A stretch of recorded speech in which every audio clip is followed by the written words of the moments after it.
and welcome to Hey, Not the Face with your host, John Nash, and your producer, me, Steffi Haynes. And today, we're going to look at whether Francis Ngannou may have made a mistake in not taking the UFC offer.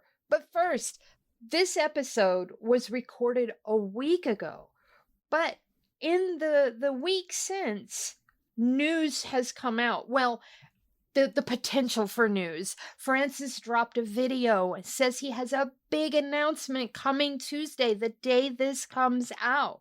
What can you tell us that's transpired between then and now?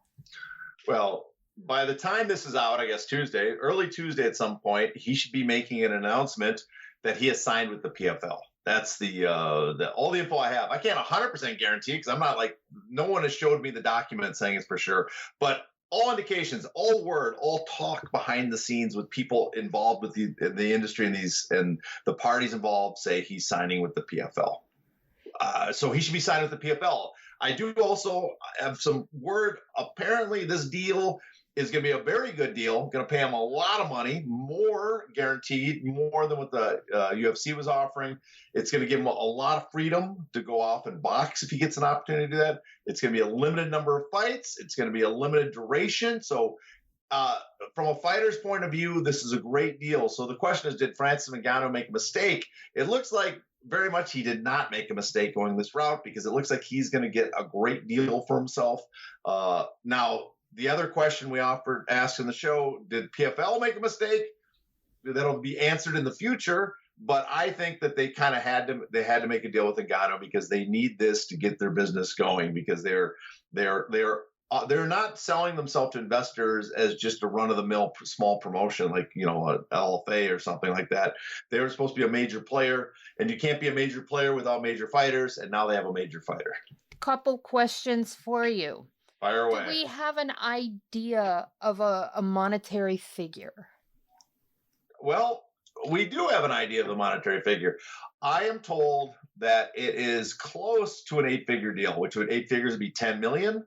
So 8-figure per fight, close to an 8-figure deal per fight guaranteed. Now, there is also apparently a back end. The back end isn't the typical UFC deal where you get a bonus of a few dollars per pay-per-view buy. The back end would cover a percentage on total sales. So he would get a piece of the gate, a piece of the sponsorship, a piece of the TV or the pay-per-view revenue. So it would be a much bigger. The expectation, of course, is not that it would sell a ton, so he probably wouldn't get much of a back end. But if he ever did have a big fight, if he did have a type of John Jones versus Ngannou fight in with this contract, he would stand to make multiples of what his deal is.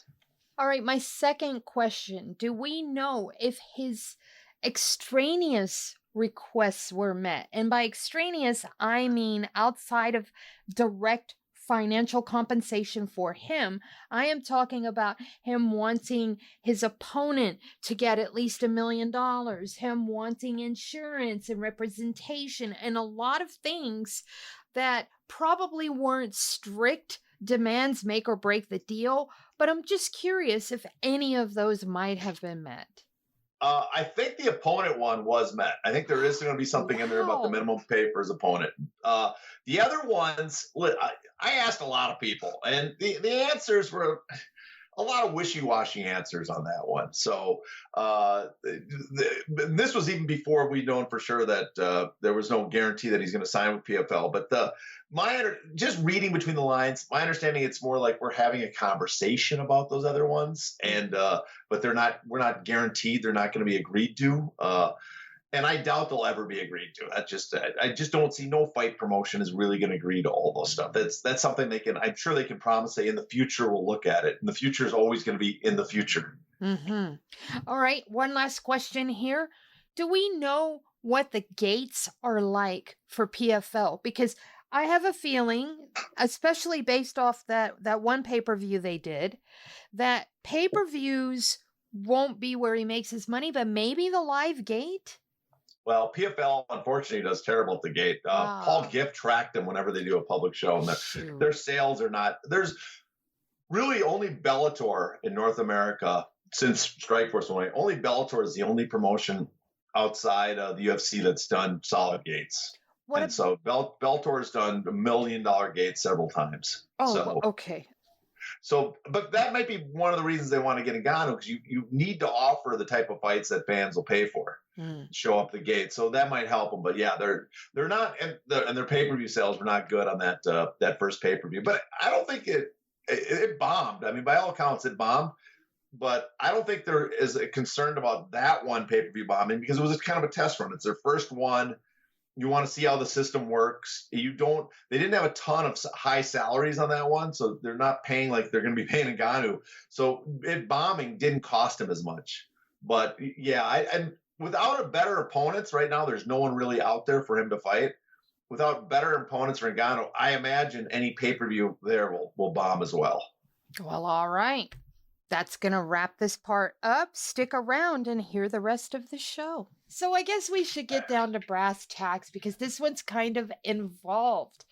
So my first question for you, Francis Ngannou publicly entered the market 4 months ago, although he has been a free agent for about 5 months, and yet he still does not have a deal with anyone yet. A lot of people, including fighters like Sean O'Malley, Conor McGregor, retired fighters like Chael Sonnen, are all saying he made a mistake. Is it too soon to say if he did? Well, it's possible he made a mistake. It's also possible that it'll turn out good for him. But 4 months really is, after he started fielding offers, is basically way too soon to say for certain. I think people are quick to say it was a mistake because they've already preconditioned themselves to say it was a mistake. For some fans, the UFC is their team, and they don't like the idea that he left their team. It's like when someone leaves, if you're a Laker fan and someone leaves the Lakers or the Dodgers, you don't like the guy that he chose another team over you. You feel hurt. You feel spited. And so I think that's for some fans. For some fighters, I think it upturns their worldview. The idea that a fighter could leave the UFC. I mean, it is too soon to say, but there's a chance, and we'll get into it. There's a chance, let's say he makes more outside the UFC. For some fighters, I think in a weird way, it's like the dog, when you have those a fence for a dog, and then suddenly you get rid of the fence. The dog still won't leave the yard because he assumes the fence is there, right? Yeah. And I think for some fighters, it's like that, the idea that this is the way the world works, and Francis upturns that idea, and they're just not ready for that yet. Francis is supposedly negotiating without representation. Is that a mistake? Normally, I'd say yes, and it is probably a mistake, but maybe not with UFC, because when you're dealing with the UFC, they would, even if he had good representation, they would freeze out any representation worth their salt, right? I mean, they would not speak to his previous manager, Markel Martin. They won't speak to other managers that would stand up for their fighters, because the UFC chooses not to negotiate with them. So if you're dealing with the UFC, sometimes it's not a bad thing not to have representation speak with you at the UFC, but you better have good advisors. Hopefully he did have good advisors with him. Markel was supposed to stick with him, but there's other people that supposedly helped him. But with regards to boxing, I think it's a bad idea to go out there and try to negotiate without some sort of representation, because boxing is very complex. The pieces don't come together quickly. You got to know the business, and mistakes can get made if you don't have it. But there's also a chance, I think, when he's dealing with other MMA promotions, that he might luck out because he doesn't know what he's supposed to limit his ass for. MMA, the way it's been built for a while, everybody assumes that promotions and promoters and the companies can only pay a certain amount, and they can only do certain things, and contracts have to be a certain way. But because he's going there on himself, in some ways he might luck out, because he doesn't know you're not supposed to ask for that stuff. And so he might be able to get stuff that other fighters, other managers, I'd say, assume are never on the table. Why couldn't Ngannou sign with the UFC? What were the major obstacles for making a deal?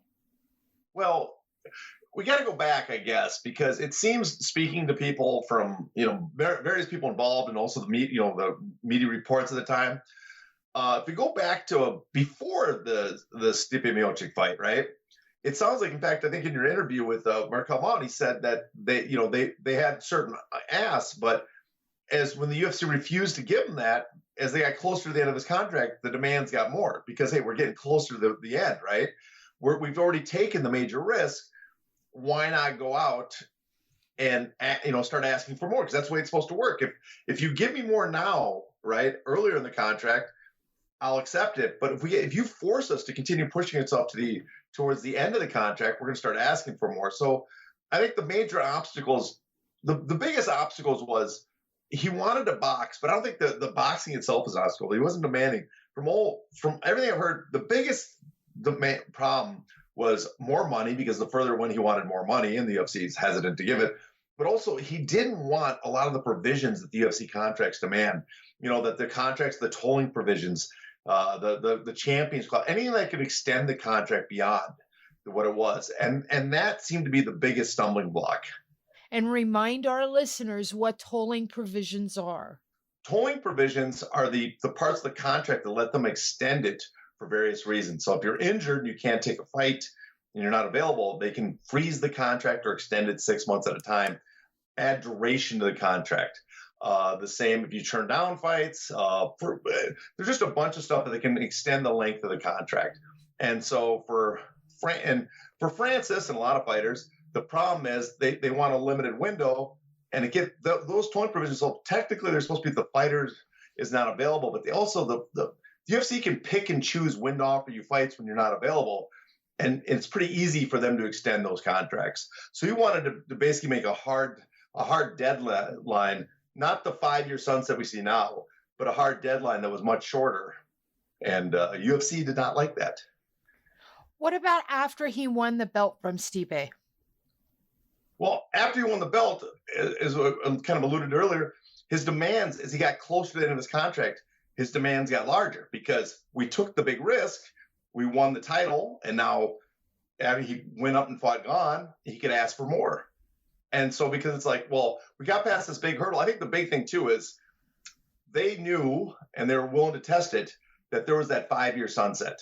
And because there's a 5-year sunset in the contract Ngannou had, what I mean by sunset, his contract had a termination date that was finite. It had to end that date. A lot of UFC contracts before, they could toll forever.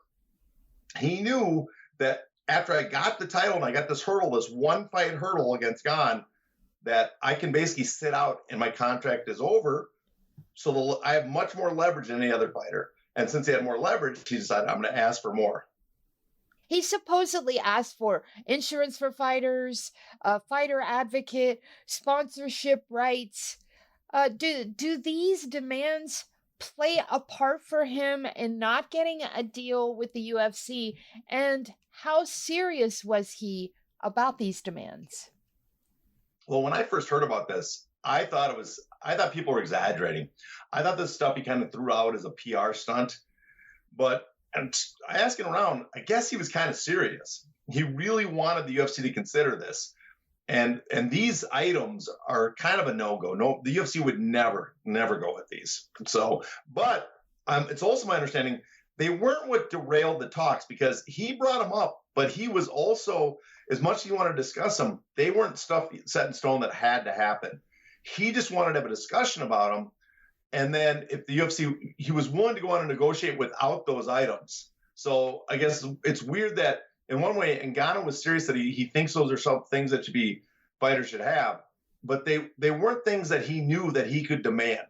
So he laid them out. He wanted them in the books, kind of. He wanted them in front of the UFC, that the fighters deserve health insurance. And the weird thing, too, is the fighter advocate seems strange to everybody, but really what he's asking for is co-determination, which the Germans have, that workers get to sit on the board. It's not an alien concept. I don't know. He must have picked it up in somewhere, but it's not that loony of concept. But no promoter, the UFC especially, is never going to give in to that. And my understanding is he knew they weren't going to give in to that. And he was willing to move beyond that, but he wanted to raise that issue with them. We heard Dana say that Francis would have been the highest paid heavyweight in UFC history, ahead of Brock Lesnar. How much was Brock making, and do we know what kind of money was being offered to Ngannou? Brock Lesnar, people talk about this, and they use I think, in fact, we've several times have revealed that Brock Lesnar got $8 million for UFC 200, but that was a one-time fight. And a lot of people see that number, Brock at $8 million, and they assume Francis was going to get at least $8 million a fight.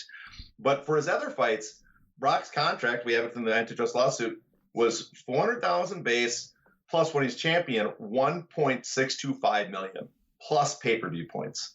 So we also know that for several of his fights, he'd get a flat $3 million instead of the pay-per-views. He would give up the pay-per-views for a flat $3 million because apparently he didn't trust the pay-per-view accounting.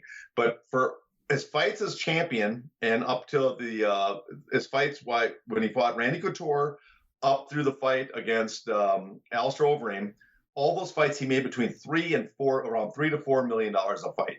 So that's the highest paid heavyweight in UFC history, which always gets me in the sense that it's ridiculous that Francis Ngannou is asking for more than that. But even if he's asking for $8 million, and we'll get into details what Francis was, would anybody bat an eye if one of the big heavyweight champions in boxing was asking for $8 million a fight? Would people assume that's outrageous? It's just weird that we assume that it's outrageous for a heavyweight MMA fighter to ask for several million.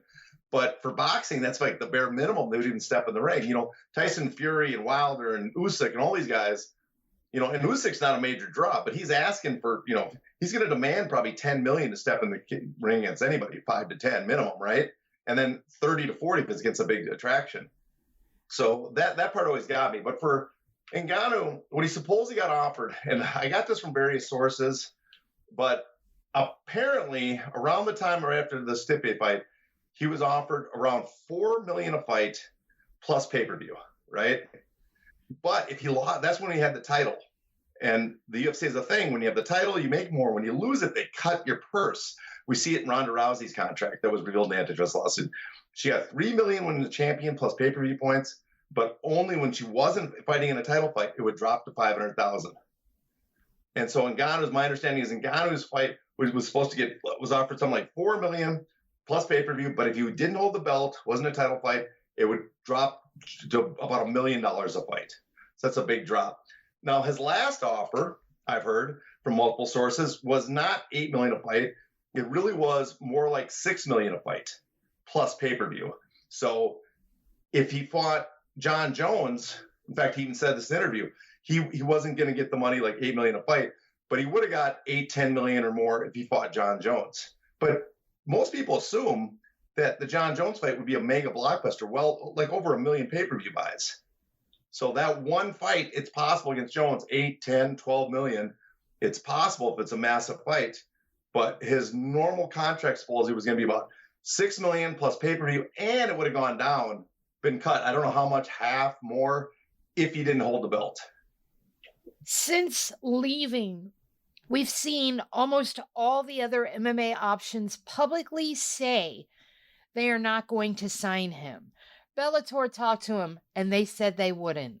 One Championship said they weren't going to make him an offer. They weren't going to turn in their, quote, final offer.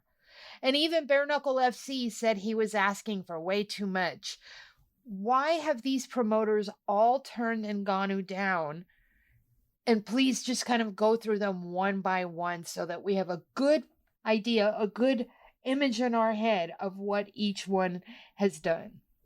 Well, the first one was Bellator publicly. Scott Coker talked about this. We knew he went into public negotiations with Showtime, Bellator, partly with the boxing side, because there was talk that he was going to fight Deontay Wilder. And those are really serious negotiations going on. In fact, they're still ongoing, apparently, between him and Wilder's people.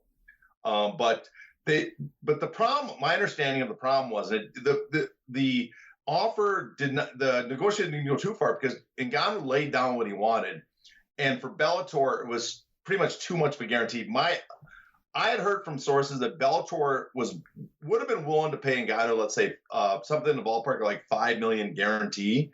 And that's for it to appear on Showtime to fight like Ryan Bader and stuff, not even pay-per-view.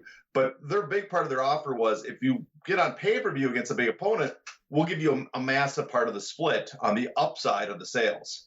So in other words, more of a boxing type contract where if it sells 500,000 pay-per-views, you could make $20 million. But but the problem is we don't have opponents to put against you on pay-per-views. We can't really put pay-per-views on now. and we're not willing to give you as large a guarantee you want for the TV product stuff. So that seemed to be the problem. That's what my understanding of it was. Now for BKFC, I'm pretty sure that BKFC never even talked to Ngannou or Markel Martin. So their offer seems much more orchestrated for the press. That they made an offer, but the truth is, I think the owner of BKFC was there, or someone was just saying that he mortgaged his house for the most recent event so they could put it on. That doesn't sound like the company that has the financial resources does the signing Ngannou, right? Right. So the thing is, BKFC I don't think was ever a real option. They had no chance, but I think he stepped in front because he knew he could make press for himself. And in some ways, that was the same with One Championship. Chatri met with him, claimed that he was going to pay him $20 million. Interesting thing about the $20 million is there's been people that have said to me that Ngannou was asking for about $10 million a fight. $20 million would be $10 million for 2 fights. So it kind of lines up, but I don't know. That's kind of hearsay. So I don't know if that's 100% true, but it lines up. But he, at first he said it didn't work out, but then he later came back with a bunch of crazy Ngannou demands, right? And I think the primary, again, kind of like the BKFC, it's a way to shape the press to make it look like he was the one making the legitimate offer and Ngannou, that he rejected Ngannou instead of the other way around.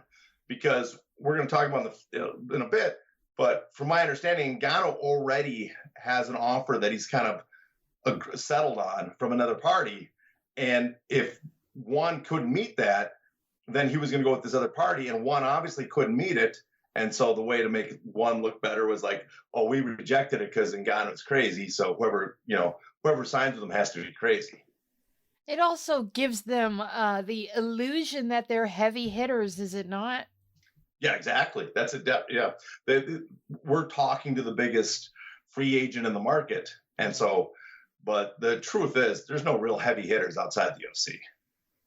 The primary reason he left was because he wanted to box, but we have yet to see a match booked. Did he misjudge the opportunities here, or are all these photos and tweets and everything that we're seeing between him and Tyson Fury, and there's Anthony Joshua stuff and Eddie Hearn stuff and stuff with Deontay Wilder? Did we misjudge? Well, I think the public might have misjudged because people were throwing some crazy numbers and how easy it would be that he would automatically get a fight. I think we've talked about this, I know for sure before, that putting a boxing match together is not easy, right? And I know there's interest. I've talked to people in boxing about this.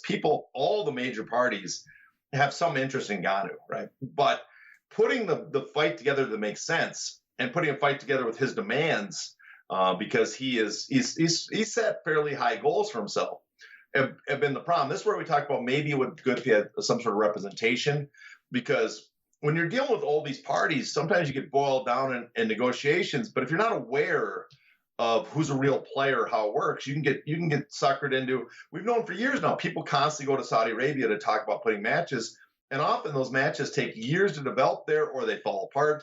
So if he's showing up and he was in Saudi Arabia, we know almost immediately after his negotiation with the UFC ended, if he was there to negotiate a boxing match, which apparently he was, it's very easy if you don't have the right people there that have the right connections to go down the wrong path and find out that the match you were making is not getting made because all the parties aren't on the same page. And the other problem with boxing is a lot of it is not like MMA is easy to make fights, basically, because the promoter makes you an offer. It's a lump sum, pay-per-view points, stuff like that. You have no concern of what your opponent's making, right? And so you sign the deal with the promoter and agree to it. But in boxing, often it's a split. You're looking at what's the pie. And then you're like, well, I'm the A side. I deserve the bigger part of the pie. You don't just negotiate your price. You negotiate your piece of the pie that's being generated, or the total pie of the purse sum. And so you start getting these squabbles where certain guys might be like, I am not willing to take less than him, or I'm willing to take less, but I want a much bigger upside. So the negotiations get much more complex. So did he make a mistake? Maybe. But my understanding, there's still interest. There's still offers from him. Maybe not. He's waiting to see what happens to the big guys, and they might be interested. But there's people that would love to put him in against second-tier boxers that would pay him good, not as much as maybe the big purse he'd hoped. But if he wins one of these fights, or they give him a build-up fight, then they can catapult him into a bigger fight. So there's still options available to him, even against some of the bigger name fighters, possibly. But it's still, like I said, it's a lot of moving parts. But for him, I think part of it is just the opportunity, because what if one of these fights show up and he can get some boxing matches and make money? If he's signed to a contract that doesn't let him do it, then he'll never have those opportunities. But if he has a contract that lets him and they show up and he gets one of those, then it was all worthwhile. So, John, I want to circle back for a moment because you mentioned earlier how difficult sometimes it could be for boxing matches, especially the big ones against featuring the big marquee names. Those are the guys that often have difficulties getting the deal done, getting the ink on the paper. And we recently saw that most with the negotiations between Tyson Fury and Alexander Usyk just breaking down to the point where now we don't know if we're ever going to get that fight, because every time Fury would issue a condition, Alexander would try to meet it, and then Fury would come back with a different condition. So if you could maybe lay that scenario out and then factor in Francis Ngannou in his situation. Well, I mean, that's a prime example, because part of it too is Saudi Arabia was putting up the money for a while for the heavyweight bout, right? Supposedly 100, 150 million. And so you have Usyk and Fury negotiating, and then Fury keeps making new demands. But then there's also, they're waiting for when does Saudi Arabia want the bout, because they have a certain budget and a certain time they want to put it on so the fights can fall through. We saw the same thing with Joshua and Wilder. Remember, supposedly Wilder was offered like $40 million to fight Joshua by Eddie Hearn and DAZN, but Shelley Finkelstein, his manager, said, we're not taking that fight until we know what this whole pie is, because they're like, what if the amount of money available is much more than what we're being offered? And so that fell apart. And then of course there's even Fury and Wilder had a ton of problems, and Wilder had to take Fury to court to make him get the rematch. So those fights, because there's so much money involved, there's so much money, and there's so many parties, and there's more parties involved. The promoters don't have the power that you do in MMA, where you control the title and everything. There's so many more moving parts, and it just makes it much more complex. So when people are freaking out about this and saying, oh, Ngannou blew it, it's possibly blew it, but it's also, this is just kind of the business. And part of the business, it's hard to put these fights together sometimes. Do we have any idea what Ngannou has been asking for as far as boxing? There was one email that got out that someone wanted to represent him, and supposedly he'd asked for $30 million. I don't know if that's true, but it's possible he was asking for $30 million. But also, maybe it was a number thrown out like, I want people that are serious about giving me big bucks to talk to me. If you're not serious about offering me big bucks, I don't want to talk to you. But my understanding, it's for a major fight, I'm sure he wants $30 million.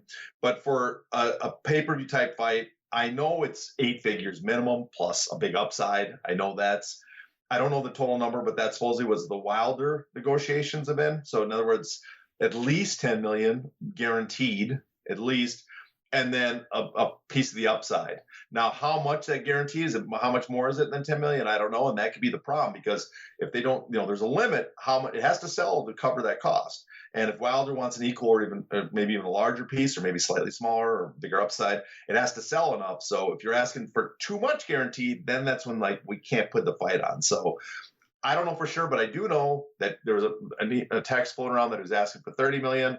Ali Abdelaziz shared that, so he got that from Ngannou. But again, we don't know if that's the real number he wants in every fight or just specific ones. And the other piece of information I heard is that he wanted at least an 8-figure guarantee plus cut of the pay-per-view.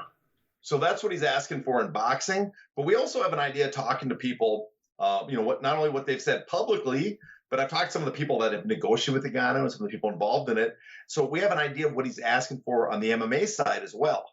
And what he's asking for is a relatively large purse. Again, I've heard that it might be 8 figures he's asking for, but I've also heard it might be lower than that. But it is supposedly larger than the guaranteed purse he was supposed to get from the UFC, which was $6 million. So we're talking 7-8 million guarantee. He also, in his demands for MMA promotions, just like boxing, he wants a large cut of the upside, a right for sponsorship, right, for himself. He's also very big on some of the the contract restrictions. He doesn't want a large number of fights. He doesn't want tolling provisions and extensions. So he wants a limited length of contract, apparently like a 2 or 3 fight deal. And he also has to have the right to box. So he has to have that option that he can box. And the other weird one I heard is that we brought up before, but also that Ariel Helwani brought up, is that he's asking for a minimum purse for his opponent. And I had heard that was like $1 million a fight for to be his opponent when he's the number 1 fighter heavyweight. Unlike what, I guess the way he phrases it, is unlike what happened to him, where he got only $600,000 as the heavyweight champion or to fight for the heavyweight champion of the UFC. He thinks someone challenging for the top position should get no less than the number I heard is $1 million. Maybe he scaled it back for non-UFC, but $1 million for his opponent. And in some ways, I'm sure a lot of people are criticizing that. How dare you demand something of your opponent? But in some ways, this is it serves as a quality control mechanism, because if he signs with a non-UFC promotion, they can't just throw anybody against him, because you don't want to pay $1 million to a terrible heavyweight. So it's going to be some incentive, like to go out and get a better heavyweight, right? Because you have to pay the guy, let's say $1 million. On top of that, it's an incentive for people from the UFC that might be high-ranked heavyweights. Like, well, at the very least, I know there's $1 million purse minimum to leave the UFC and fight Ngannou. So it's somewhat smart. It serves as a function of actually kind of a recruiting mechanism to get a better opponents. And then I also heard there's a possibility that he was asking for some fee to serve as a spokesperson, brand ambassador for whatever promotion he signs with. Well, wouldn't that be a smart thing for him to ask for? He's got a huge name. Yeah, it would be very smart, actually, because really that's what you're signing him for right now. If you're another MMA promotion, you're not signing him just because you think you have big fights to put on, because you don't right now, because you don't have your own heavyweights. The reason you sign him is so you can claim you have the top heavyweight in the world in your promotion. And on top of that, besides the fight night, you want to cart him off at every event you can to show off that you have this guy. And as far as the fighter advocate and health insurance and sponsorship, my understanding, he's still bringing that up to other promotions. But I don't think, again, like with UFC, I think it's something he's bringing up. He wants discussion about it, but it's not something he's demanding. And I cannot believe that a promotion would actually give into that and do that, because it would be, I don't think it's feasible for him. So my understanding is something he's bringing up. He's adamant we got to talk about it, but he's also realistic enough that this is not something that the other promotion has to do. PFL is the last major MMA promotion left, and we've been hearing rumors. Do you think he's going to sign with them? Yeah, I do. I think my understanding is that basically a done deal, that he will sign with them within the next couple of weeks. We get an announcement, but who knows for sure? Maybe there's always a chance the deal falls apart. Maybe there's a chance Bellator re-enters the conversation. They said they're not interested, but I do think there's a chance, if the PFL deal does not happen, that he could revisit Bellator, because they are on the market. We know they're on the market, at least a piece of them. And so whoever's going to pay up a lot, they might want the number 1 heavyweight too. So, but right now, I think it's, from all accounts, it sounds very, very, very, very likely. I don't want to say 100%, but very likely that he will get an announcement and that he's with the PFL. When it's all said and done, does he make as much with the PFL as he would have with the UFC? Possibly. It's likely. Honestly, it's likely, I think, that he'd make more with the UFC, especially in the MMA side, because you have that John Jones fight that's going to add several million onto whatever he's getting from the UFC. But the PFL offer, what I heard is true. It's the base is slightly larger than the UFC.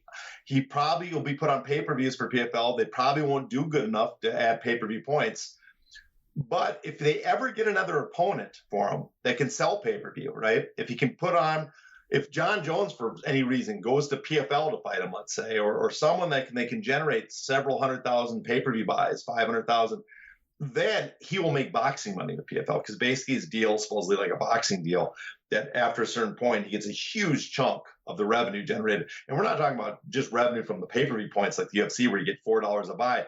We're talking like a big, healthy 50%, 60% of the revenue coming in from that, from sponsorship, from ticket sales. So you are talking about serious money at that point. Now, it's unlikely the PFL can get him that opponent, but what if they can? What if they can get an opponent over there, suddenly the PFL deal, which is probably, if it's a 3-fight deal and the UFC's was supposedly 3 fights, without the big fight, it's a little bit less than what the UFC offers. UFC would pay more. But if he does get that big fight, then suddenly he's making a lot more with the PFL. And on top of that, because there's the option of boxing, if he can land the boxing deal, again, he blows out the UFC. So in what we know and what the contract pays guaranteed, or at least what we're assuming based on all the information we have, because of the John Jones fight, I'm sure that based on what fights are available right now, that he would make more at the UFC. But again, if a big MMA fight, a fighter appears that can sell pay-per-views with them, with PFL, or he can get a boxing match, then if that happens, this deal would financially blow the water out, blow the UFC deal out of the water. I have a question for you. Let's go back to when the UFC helped co-promote Conor McGregor versus Floyd Mayweather. Could we, if Francis were to join PFL, could we see a similar scenario if he, let's say, is still out shopping for a boxing match, because we know that that's one of his stipulations. He wants to be able to box. If he were to go out and start searching for a deal, could PFL enter the game the same way the UFC did with co-promoting Conor McGregor versus Floyd Mayweather? Could we see something like that, or is that out of the realm of possibility for a promotion like PFL to even be able to do that? Well, I mean, they could do that, but I don't think Francis would agree to it, because Conor agreed to it, to have Zuffa, be his promoter of record for the event, because he was under contract. He didn't want to fight with him to become a complete free agent. So Zuffa, I should say, was his promoter of record at the event. And so the Mayweather made the money in Showtime. They paid Zuffa Conor McGregor's share. Then Zuffa paid Conor McGregor and took off a very healthy chunk. My understanding is about half the money went to them. Ngannou doesn't want to do that. He doesn't want to cut off a big chunk to an MMA promoter that really has nothing to do with the match. And so he's, all accounts I've heard, his MMA deal is only for MMA, and the boxing portion is completely separate. Maybe there'll be a portion where PFL gets to be some branding on it and involved in that way. But I think Ngannou, he's never going to make it's never going to be as big as McGregor's bout. But whatever split Ngannou negotiates, it's going to go to him. It's not going to go to the PFL or any other MMA promotion is not going to get a cut of it. Final question. Does a deal with Francis Ngannou even make sense for the PFL? In some ways, yes. Some ways, no. The truth is, they will likely lose money, a lot of money on the deal, because they're going to pay Francis a lot of money. They're going to have to use it out of the capital they raised. I think there's a good chance that they get a new round of funding coming in. It sounds like that they're looking towards that. So they're going to have to use capital raised. They're not going to generate the revenue, I think, with the opponent, with the roster they have right now and the fighters available. Putting him on pay-per-view, it might sell some pay-per-views and people might be interested, but not enough to generate to pay what he's going to have to get from the PFL. So they're going to lose probably millions on the offer, but at the same time, they kind of have to do it.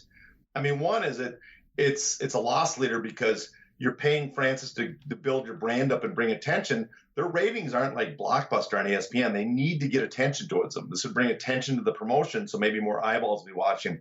2, they've been told investors their plan, and part of their plan is hosting pay-per-views. They're desperate to start their pay-per-view division. They had one pay-per-view that didn't do that well. They need to get the pay-per-view division going. Like I said, it won't do enough to probably pay for itself, but only Ngannou is one side of the ticket. You need an opponent for him to get the audience to pay a lot. But it's enough to start selling more pay-per-views so they can get that pay-per-view division going. But the other thing they need to do, they need to show they can do it, because they need to convince other UFC fighters, specifically UFC fighters, because they're the only big enough names right now, because the UFC has almost all the talent. They need to convince them to come to the PFL and sign with them. The $1 million prize wasn't doing it. When they told everybody there's 50% revenue from the pay-per-view, they have to show that they can get you on pay-per-view, they'll pay you, and if they pay Francis a lot of money, that might convince other fighters, like, oh my God, they are paying these guys, so they will pay a lot of money, guaranteed for pay-per-view attraction. I am willing to fight out my UFC contract and come to the PFL. And so they almost have to do that because their business model calls for it. So there you have it, folks. Quite a bit to unpack about Francis Ngannou. If you have questions for us, please submit them. John's email is open. His direct messages on Twitter are open. His email is heynottheface@gmail.com. My email is also open, crooklyn949@gmail.com. My direct messages are open on Twitter. Please let us know what you'd like for us to talk about. If you have questions, send them our way. John, what do you have coming up? Well, article-wise, I'm going to try to get some writing done. I don't know if I'll be able to this week, but I just did an interview that probably just came out with Matthew Stoller, the author of Goliath, and also he has a Substack, Big. He's an expert on monopoly and antitrust law, and so we talk about the UFC and the UFC antitrust lawsuit and just the nature of the sport along with the Ali Act. So I thought it was a pretty entertaining conversation. So if people are interested, check that out. All right, there you have it, folks. John's got all sorts of stuff on the slate for us. Y'all know the drill, though. Until next time, please stay safe. It's not in the face! Thank you.